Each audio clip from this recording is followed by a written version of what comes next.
আসসালামু আলাইকুম এভরিওয়ান। দেশের এই পরিস্থিতিতে সবার সুস্বাস্থ্য কামনা করে আজ আরও একটি রেসিপি নিয়ে হাজির হলাম আমি রুমা হোসাইন। আজ আমি পছন্দের আমার একটি ভাজা আপনাদের সঙ্গে শেয়ার করব। করলা, পটল এবং আলুর মিশ্রণে এই ভাজাটা আমার খুব পছন্দের। আশা করি যারা কখনো খাননি এভাবে ভাজাটা করে খেয়ে দেখুন, খুব ভালো লাগবে। চলুন তাহলে এবার দেখে নেওয়া যাক আমি কিভাবে ভাজিটি বানাই। আমি প্রথমে চুলায় একটি প্যান বসিয়ে তাতে রান্নার তেল দিয়ে দেব পরিমাণ মতো। তেলটা গরম হলে এর ভেতর দেব 1 চামচ আস্ত জিরা, তারপর দেব পেঁয়াজ কুচি। পেঁয়াজটা দেওয়ার পর নেড়ে চেড়ে কিছুক্ষণ ভেজে নেব।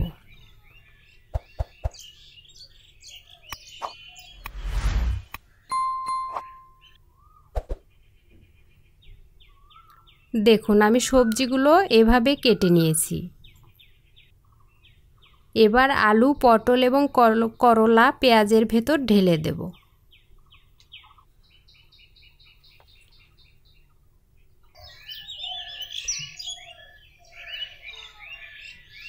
তারপর দেব পরিমাণ মতো লবণ, হলুদ গুঁড়া,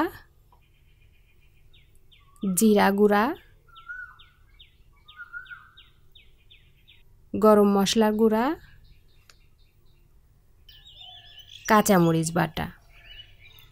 আমি এই কাঁচামরিচগুলো যখন দাম কম ছিল তখন কিনে বেটে ডিপ ফ্রিজে সংরক্ষণ করে রেখেছিলাম, আর এখন দাম বেশি এজন্য সেই বেটে রাখা মরিচগুলোই ব্যবহার করছি।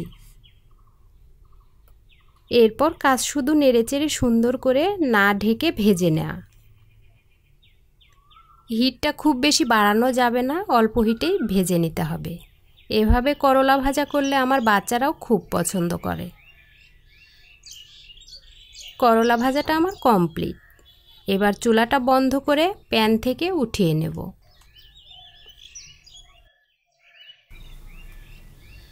ব্যাস তৈরি হলো আমার মজাদার করলা ভাজার রেসিপি। এখন শুধু গরম গরম ভাতের সাথে খাওয়ার অপেক্ষা। তো কেমন লাগলো ভিউয়ার্স, অবশ্যই কমেন্টের মাধ্যমে জানাবেন। আজ তাহলে বিদায় নিচ্ছি। সবাই ভালো থাকবেন। আল্লাহ হাফেজ।